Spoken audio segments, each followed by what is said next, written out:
चलिए, हम लोग कहां तक पढ़े थे? Gauss law. तो गॉस लॉ क्या है ये हमने आपको बताया था, इसका प्रूफमेंट भी हमने आपको बता दिया था। आज हम इससे रिलेटेड ऑब्जेक्टिव के लिए कुछ पॉइंट को देखेंगे। ठीक है, तो भाई गॉस लॉ क्या है आपको याद होगा ना? What is Gauss law? तो सबसे पहले हमने ये बताया था कि गॉस लॉ का यूज क्लोज बॉडी के लिए किया जाता है। किसके लिए? क्लोज बॉडी के लिए किया जाता है, बंद सतह के लिए किया जाता है। इसका यूज हम ओपन बॉडी के लिए नहीं करते हैं। ठीक है, तो बाई गॉस लॉ है ना, phi total is equal to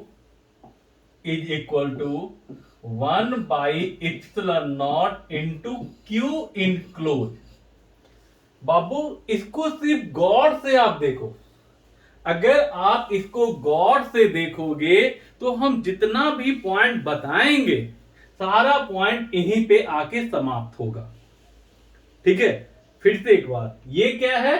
total electric flux. क्या है भाई? टोटल इलेक्ट्रिक फ्लक्स, है ना? और गॉस लॉ का यूज किसके लिए किया जाता है? तो क्लोज बॉडी के लिए, यानी total flux through closed body. ये भाई ये तो कांस्टेंट टर्म है। ये क्या है?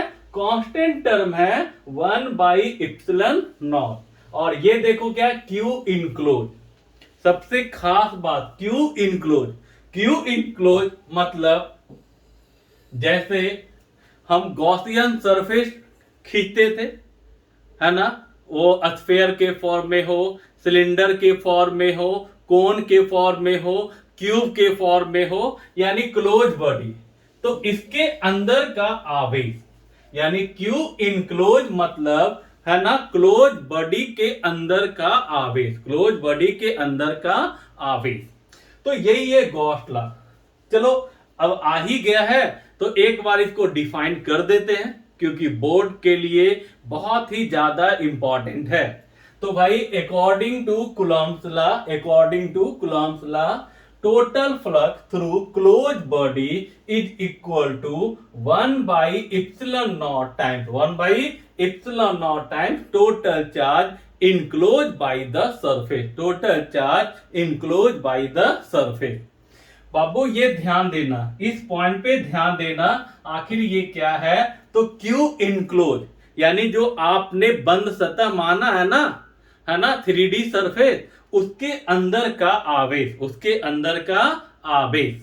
क्लियर? जैसे मान लो ये कोई सरफेस है, अब इसके अंदर 2 माइक्रोकूलम है, 6 माइक्रोकूलम है ना, 3 माइक्रोकूलम है, तो अंदर का आवेश कितना हो गया? तो 6 2 8, 8 3 11, तो अंदर का आवेश।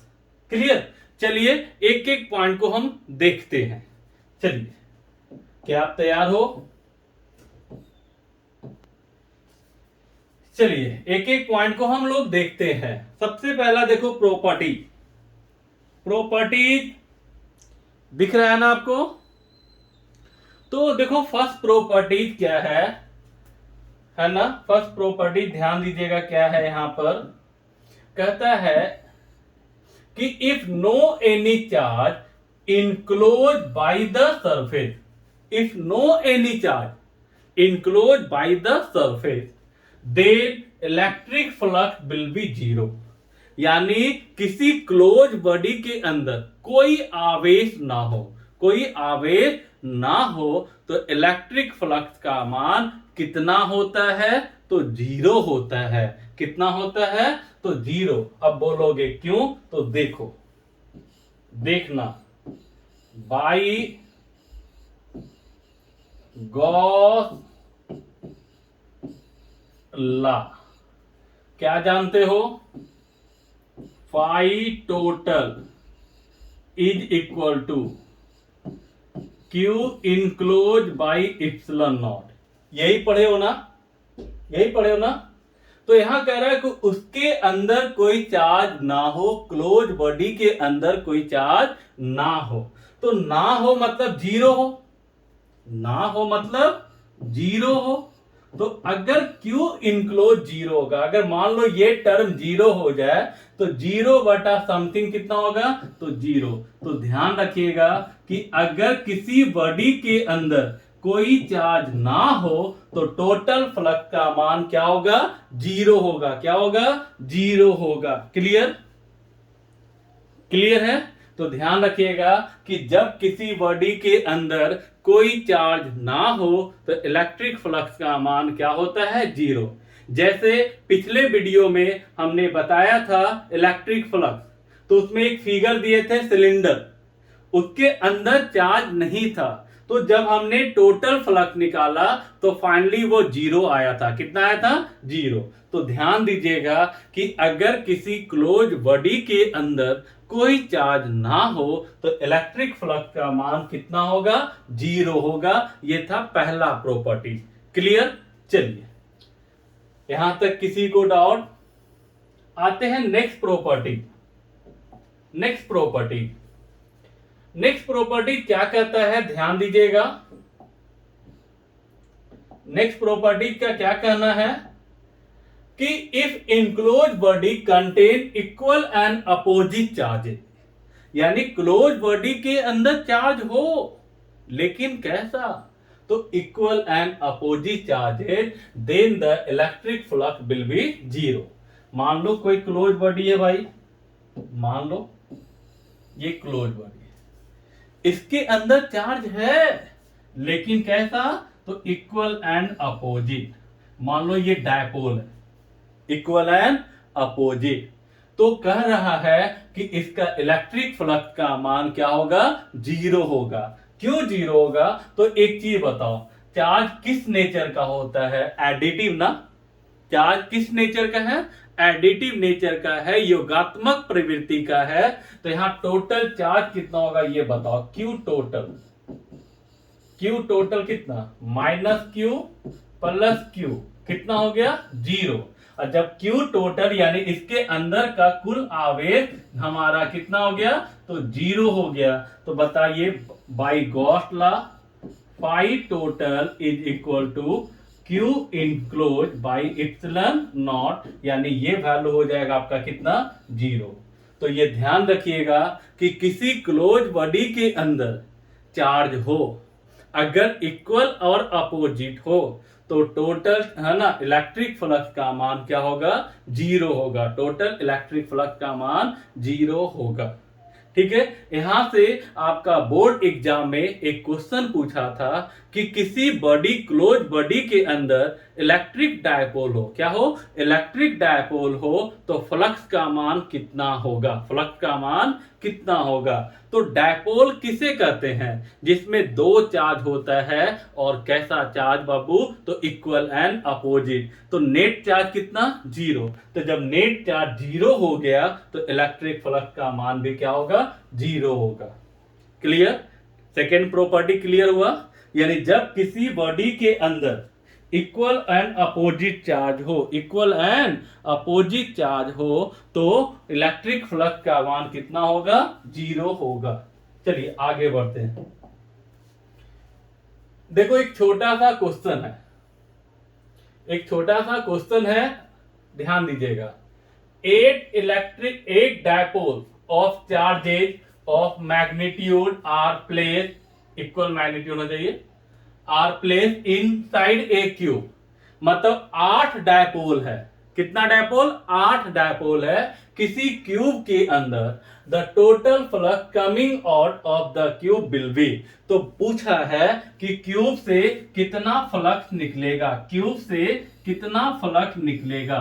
बाबू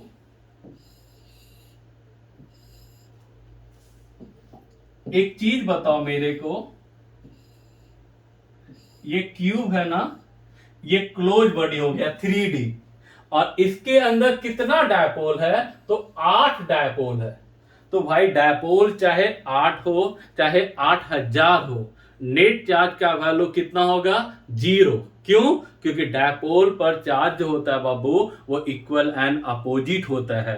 तो भाई चाहे 8 हो चाहे 64 हो चाहे 8000 हो, टोटल चार्ज का मान जीरो होगा। और जब टोटल चार्ज का मान 0 होगा तो फ्लक्स का मान भी क्या होगा, तो 0 होगा बाबू। तो ये ध्यान रखिएगा, ये क्वेश्चन हुआ, ये क्वेश्चन पूछा है हमारे बोर्ड एग्जाम में कि जब किसी क्लोज बॉडी के अंदर इलेक्ट्रिक डायपोल हो तो फ्लक्स का मान कितना होगा, तो 0 होगा। कितना होगा, 0 होगा। चाहे वो डायपोल 2 हो, चाहे 4 हो, चाहे 10 हो, चाहे 64 हो, चाहे 108 हो, यानी कुछ भी हो। डायपोल मीन्स नेट चार्ज 0 और नेट चार्ज 0 मतलब टोटल फ्लक्स का मान भी क्या होगा, 0 होगा। क्लियर। चलिए आगे बढ़ते हैं। नेक्स्ट पॉइंट, नेक्स्ट पॉइंट देखिएगा, तीसरा पॉइंट दिख रहा है ना आप लोग को। चलिए तीसरा पॉइंट क्या कह रहा है, ध्यान से देखिए। कह रहा है यहां पे for living electric line, for living electric line electric flux is taken positive. Living मतलब निकलने वाला, जो बाहर की ओर निकल रहा हो, तो वहां पर इलेक्ट्रिक फ्लक्स को पॉजिटिव लिया जाता है। And for entering electric line, and for entering, ध्यान दीजिएगा, एंटरिंग मतलब आने वाला, एक जा रहा है और एक आ रहा है। तो भाई जाने वाले केस में फ्लक्स पॉजिटिव होगा, आने वाले केस में फ्लक्स निगेटिव होगा। अब बोलोगे सर क्यों, तो देखो, मान लो कि ये स्फीयर है, मान लो कि ये स्फीयर है ना।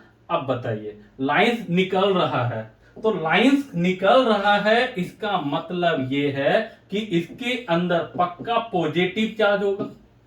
समझना है तो कि लाइंस अगर निकल रहा है तो पक्का इसके अंदर क्या होगा, पॉजिटिव चार्ज होगा। क्या होगा, पॉजिटिव चार्ज होगा। तो हम लोग इतना नहीं सोचेंगे, हम लोग सीधे ध्यान देंगे कि अगर लाइंस निकल रहा है तो निकल रहा है तो निकलेगा कब, जब अंदर पॉजिटिव होगा, तभी तो निकलेगा। तो फ्लक्स पॉजिटिव होता है, यानी आउट गोइंग के लिए इलेक्ट्रिक फ्लक्स जो होता है बाबू वो पॉजिटिव होता है। क्या होता है, पॉजिटिव होता है। और अगर इनकमिंग की बात की जाए तो इनकमिंग, तो अगर लाइंस आ रहा है मतलब क्या बताए थे हम, लाइंस आ रहा है मतलब क्या बताए थे हम, कि पक्का इसके अंदर जो चार्ज होगा, जो आवेश होगा वो निगेटिव होगा, होगा ना। मतलब लाइंस आ रहा है, आप जानते हो ना कि इलेक्ट्रिक लाइंस पॉजिटिव से ऑरिजिनेट करता है और निगेटिव पर टर्मिनेट करता है। तो यहां पे फ्लक्स क्या होगा बाबू, निगेटिव। यानी आउट गोइंग के लिए पॉजिटिव, इनकमिंग के लिए निगेटिव। आया समझ में। तो ये ध्यान रखिएगा कि अगर लाइंस बाहर की ओर जा रहा है तो फ्लक्स पॉजिटिव होगा, अगर अंदर की ओर आ रहा है तो फ्लक्स निगेटिव होगा। किसी को डॉट, किसी को डॉट। चलिए अब देखो एक छोटा सा क्वेश्चन, क्वेश्चन दिख रहा होगा आपको। देखो ये क्वेश्चन क्या है,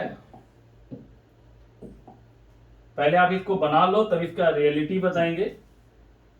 if the electric flux, if the electric flux entering, entering मतलब ना जब प्रवेश कर रहा है, आ रहा है, and leaving and enclose surface respectively is fibre. तो ध्यान रखना, एंटरिंग फाइबर है और लीविंग फाई2 है। ध्यान रखिएगा, एंटरिंग फाई1 है और लीविंग फाई2 है ना। The electric charge inside the surface will be, यानी सरफेस के अंदर इलेक्ट्रिक चार्ज कितना होगा। तो बाबू यहां देखो, ये लाइंस आ रहा है तो फाई1 जो होगा वो क्या होगा, निगेटिव। अभी बताए थे, आ रहा है मतलब निगेटिव, जा रहा है मतलब पॉजिटिव। तो यहां फाई1 क्या हो गया, निगेटिव, और फाई2 क्या होगा, पॉजिटिव होगा ना। तो फाई1 और फाई2। और आपसे पूछा है टोटल फ्लक्स, क्या पूछा है, टोटल फ्लक्स पूछा है आपसे। तो भाई by Gauss law, by Gauss law phi total is equal to Q enclose by epsilon not. Clear? तो फाई टोटल देखो, phi one negative, phi two positive, और आपको पता है कि इलेक्ट्रिक फ्लक्स स्केलर क्वांटिटी है, अदिश राशि है।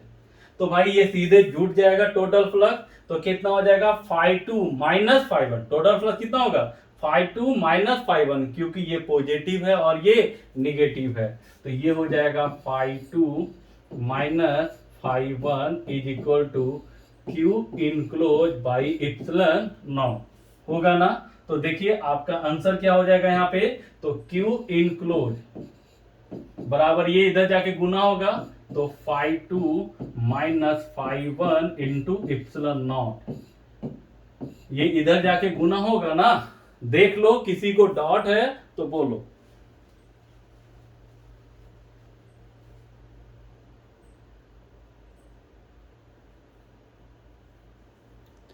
चलिए, तो यहां माइनस क्यों लिए, क्योंकि यहां पे क्या हो रहा है, इंटरिंग आ रहा है, तो आने के केस में ऋणात्मक होगा, जाने के केस में धनात्मक होगा।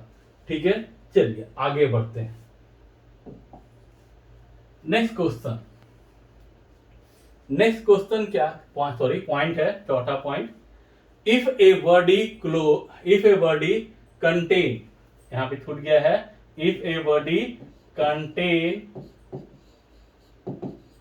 so many charges then electric flux will be, मतलब कहना है कि मान लो कोई क्लोज बॉडी है, ठीक है, इसके अंदर बहुत सारा चार्ज हो, Q1 हो, Q2 हो, Q3 हो, Q4 हो, डॉट डॉट डॉट Qn हो, यानी बहुत सारा चार्ज हो, है ना। यानी कहता है अगर किसी बंद सतह के अंदर बहुत सारे आवेश हो तो टोटल फ्लक्स, तो बाबू हमने बोला था ना कि फाई टोटल जो होता है वो Q enclose by epsilon not, Q enclose by epsilon not.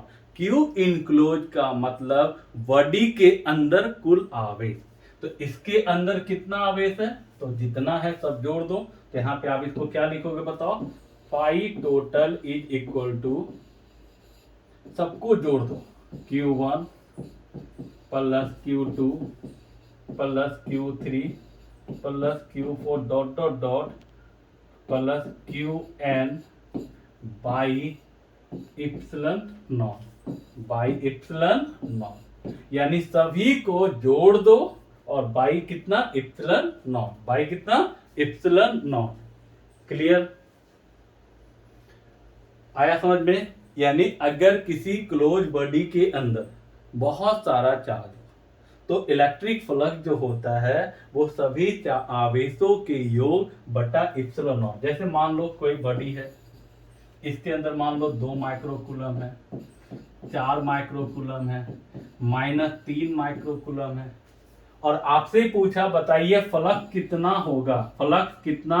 होगा, तो क्या करोगे, सबको जोड़ो, तो 2 है ना microcoulomb plus 4 microcoulomb -3 microcoulomb by epsilon not, 4 2 6 में से 3 गया 3, है ना, बाई इप्सिलॉन नॉट, यहाँ माइक्रोकूलम बाई जो भी यूनिट हो जाएगा यहाँ पे इप्सिलॉन नॉट का। ठीक है, तो यहाँ पे आप इसको वैल्यू कर देना, माइक्रो का मतलब 3 × 10⁻⁶। क्लियर? तो ये हो गया आपका, है ना, चौथा प्रॉपर्टी। तो ये ध्यान रखिएगा कि अगर किसी क्लोज बॉडी के अंदर बहुत सारा चार्ज हो तो इलेक्ट्रिक फ्लक्स जो होगा वो सभी आवेशों के सम बटा इप्सिलॉन नॉट। नेक्स्ट पॉइंट देखो, इसका भी प्रॉपर्टी आगे है हमारा। देखो नेक्स्ट यहां पे देखो, इलेक्ट्रिक फ्लक्स जो है do not depend upon shape and size, electric flux do not depend upon shape and size and also position of charge inside the body. इसका पूरा हिंदी नहीं आया है ना, हम भेज देंगे। तो कहता है कि इलेक्ट्रिक फ्लक्स जो होता है वो शेप और साइज पर निर्भर नहीं करता है, उस है ना, इलेक्ट्रिक फ्लक्स शेप और साइज पर निर्भर नहीं करता है ना, और न आवेश के पोजीशन पे, ध्यान रखना, position of charge inside the body, यानी अंदर होना चाहिए, कहां, इससे मतलब नहीं है, अंदर होना चाहिए, ठीक है। क्यू इनक्लोज मतलब अंदर का आवेश, अंदर कहीं भी रहे चलेगा। जैसे समझोगे, मान लीजिए ये स्फीयर है, मान लो स्फीयर है, इसके अंदर चार्ज क्यू है, तब भी इसका फ्लक्स निकालोगे तो कितना आएगा, क्यू बाई इप्सिलॉन नॉट, इसका रेडियस मान लो आर है। अब अगर हम इसके चारों तरफ दूसरा स्फीयर ड्रा कर दिए, उसका रेडियस 2r कर दो, तब भी यहां फ्लक्स निकालोगे इसका फाई 2, तो ये आ जाएगा क्यू बाई इप्सिलॉन नॉट ही, क्योंकि अंदर का आवेश तो क्यू ही है। अगर यहां के बाद अगर आप इस पे एक स्फीयर और ड्रा कर दिए, इसका रेडियस 3r है, तब भी फ्लक्स का जो मान होगा वो क्यू बाई इप्सिलॉन नॉट। यहां से बहुत अच्छे अच्छे क्वेश्चन मिलेंगे, है ना। नेक्स्ट क्लास में हम क्वेश्चन लेके आएंगे बहुत सारे क्वेश्चन को, तो ध्यान रखिएगा कि इलेक्ट्रिक फ्लक्स जो है ना वो शेप पे डिपेंड करता है, ना वो साइज पे डिपेंड करता है, ना पोजीशन ऑफ चार्ज यानी आवेश की स्थिति पर, अंदर हो लेकिन अंदर कहां हो इससे उसको लेना देना नहीं है, ठीक है। तो ये क्वेश्चन आपका, ये यहां से बहुत सारे क्वेश्चन मिलेंगे, नेक्स्ट क्लास में हम इसको लेकर आएंगे। चलिए इसके बाद आइए, electric flux through closed body do not depend upon outside charge, यानी इलेक्ट्रिक फ्लक्स जो है वो आउटसाइड चार्ज पे निर्भर नहीं करता है। जैसे एज फॉर एग्जांपल, मान लो ये है, इसमें चार्ज है Q1, Q2 और Q3, तो इसमें दो चार्ज जो है बाबू वो अंदर है, लेकिन एक चार्ज जो है वो बाहर है, तो इलेक्ट्रिक फ्लक्स जो होगा वो इस पर निर्भर नहीं करेगा, इस पर निर्भर नहीं करेगा। अब कोई बच्चा ये कह दे कि सर क्यों नहीं करेगा, तो यहां देखो क्या होगा कि यहां से लाइन निकला ना, तो क्या होगा कि number of entering line is equal to number of leaving, यानी जितना आ रहा है उतना निकल जा रहा है, तो यहां पे number of entering is equal to number of leaving, तो नेट इसके थ्रू तो लाइन पास नहीं कर रहा है ना। तो यहां पे आप देखिएगा कि अगर कोई चार्ज किसी क्लोज बॉडी के बाहर हो तो उसके कारण फ्लक्स में कोई रोल नहीं होगा, इसका इस पे वो निर्भर नहीं करता है, वो सिर्फ और सिर्फ निर्भर करता है अंदर के आवेश पर। अगर आपको यहाँ फ्लक्स निकालना है तो फाई टोटल जो होगा वो अंदर का आवेश Q1 प्लस Q2 बटा इप्सिलॉन, ठीक है। तो ये हो गया, यानी इस पे वो निर्भर नहीं करेगा। फिर से एक बार, इलेक्ट्रिक फ्लक्स आउटसाइड चार्ज पर निर्भर नहीं करता है, आउटसाइड चार्ज पे निर्भर नहीं करता है। क्यों? क्योंकि जितना लाइन इंटर कर रहा है उतना ही लाइन यहां से निकल रहा है। Number of entering line is equal to number of leaving line. Clear? चलिए